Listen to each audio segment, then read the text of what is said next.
آپ میں سے کتنوں کے ساتھ یہ ہوتا ہے کہ جب پکچر لیتے ہیں اور پکچر دیکھنے کے بعد فوراً کہتے ہیں ڈیلیٹ کر دو اس میں پیٹ آ رہا ہے؟ چربی ہوتی ہے نا obviously. ارے بابا گیس بھی ہوتی ہے کبھی کبھی. کبھی کبھی، ہر وقت نہیں ہوتی ہے. ہر وقت یہ بہانہ نہیں ہوتا جی میں بہت بلوٹڈ فیل کر رہا ہوں یا فیل کر رہی ہوں. ہوتا ہے، بہت کامن ہوتا ہے. آپ نے زیادہ کھایا ہوتا ہے، سم ٹائم کچھ ایسا کھایا ہوتا ہے کہ آپ کا پیٹ ایسے لگتا ہے جیسے بالکل ٹائٹ ہوا ہے، تو آپ کہتے ہیں کہ نہیں آج ذرا سانس زیادہ کھینچنا پڑے گا پکچر پھر اچھی آئے گی. لیکن جو گیس والا مسئلہ ہے یہ بڑا کامن ہے. یہ کیوں ہوتی ہے؟ آپ آج ہمیں کال کیجئے. اگر آپ کے ساتھ یہ مسئلہ ہے تو شیئر کیجئے. ڈاکٹر عمر گیسٹرونٹرولوجسٹ آج ساتھ موجود ہیں، ان سے ہم اس پر آپ کا جو مسئلہ ڈسکس کریں. ڈاکٹر صاحب السلام علیکم، کیسے ہیں؟ السلام علیکم، اللہ کا شکر. آپ سادہ سوال، گیس کیوں ہوتی ہے؟ گیس ہماری ہیبٹس کی وجہ سے ہوتی ہے. گیس چند مخصوص غذاؤں کی وجہ سے ہوتی ہے. گیس ہمارے لائف سٹائل کی وجہ سے ہوتی ہے. سب سے امپورٹنٹ جو آپ نے پوچھا کہ لوگوں کو گیس ہوتی ہے تو وہ پکچر کے لیے اندر کرتے ہیں، اس میں سب سے امپورٹنٹ جو چیز ہے ہمارا لائف سٹائل. اب ایکسرسائز اور ان تمام چیزوں کا لوگ کرتے نہیں ہیں.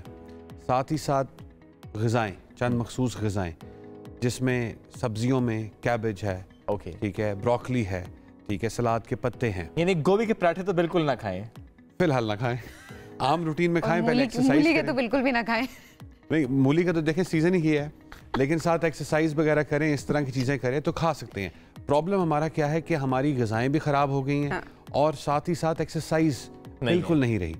بیڈ ایٹنگ پیٹرنز ہیں. ایٹنگ پیٹرن کوئی ہے ہی نہیں. مطلب صبح نہیں کھایا، رات کے کھانے کو زندگی کا آخری کھانا سارا سمجھ کے کھاتے ہیں تو پھر گیس ہی ہونی. اچھا ڈاکٹر صاحب، وہ لوگ بھی جو بہت کم کھاتے ہیں ان کو بھی ایشو ہوتا ہے اور وہ کہہ رہے تھے جی ہم بہت بلوٹڈ فیل کر رہے ہیں، انہیں بلوٹنگ ہونا شروع ہو جاتی ہے. دیکھیں بہت کم کھانے میں دیکھیں ایک ہوتا ہے انٹرمیٹنٹ فاسٹنگ، ہر چیز اعتدال سے کھانا. ایک ہوتی ہے سیویئر ڈائٹنگ. ڈائٹنگ کے تو بہت سارے اثرات ہیں جس میں سب سے امپورٹنٹ آپ نے دیکھا ہوگا کیٹو ڈائٹ اور یہ فینسی ڈائٹس آ گئی ہیں. جی جی. تو ساری دنیا اسے فالو کرنے لگ گئی ہے وداؤٹ اینی پیٹرن کہ انہیں کوئی اس کی اسٹڈیز نہیں ہے. یہ جو تمام اس طرح کی ڈائٹ پلانز ہیں نا، ان کی اسٹڈیز گوروں نے کی ہیں اور اپنی پاپولیشن پہ کی ہے اور اپنے ان کے ڈائنامکس ڈفرینٹ ہیں، ہماری پاپولیشن پہ نہیں کی. اب دیکھیں اگر ایک بندہ دن میں صرف ایک کھانا کھا رہا ہے اور اسی ٹائم سارا کھا رہا ہے اور اس کے بعد وہ اپنی روٹین آف لائف کے ساتھ کنٹینیو کر رہا ہے تو obviously he or she will feel nauseated. ایک کالر ہے ارشد ہیں کراچی سے. السلام علیکم ارشد، کیا کہنا چاہیں گے؟ وعلیکم السلام سر، کیسے ہیں آپ؟ خیریت؟ الحمدللہ ٹھیک ٹھاک. سر یہ عرض ہے کہ مجھے یہ بہت مسئلہ آ رہا ہے گیس کا نا. میں ایک سیکورٹی آفیسر ہوں، کراچی سے بات کر رہا ہوں. میں کھانا کھاتا ہوں، میرا پیٹ پھول جاتا ہے. ڈاکٹر صاحب کوئی سوال کرنا چاہتے ہیں؟ جی. آپ کی ایج کیا ارشد صاحب اور شوگر یا بلڈ پریشر تو نہیں ہے آپ کو؟ کیا کیا جائے سر؟ اچھا ارشد صاحب آپ کی ایج کیا ہے؟ کیا شوگر بلڈ پریشر کوئی اور عارضہ تو نہیں ہے؟ نہیں سر، ایج ہے میری 28 ایئر، 28 سال. جی جی. اور آپ کی ایکٹیویٹی ہے کہ نہیں ہے؟ نہیں ایکٹیویٹی تو ہے سر، بس میں جب کھانا کھاتا ہوں تو بس میرے یہ مسئلہ پیش آتا ہے. کھانا پینا گھر کا ہے باہر کا ہے؟ نہیں گھر کا ہے سر. اچھا. اور اس میں مرغن غذائیں زیادہ ہیں؟ Sorry sir? مرغن غذائیں زیادہ کھاتے ہیں، آئلی چیزیں؟ ہاں آئلی ظاہری سی بات ہے سر.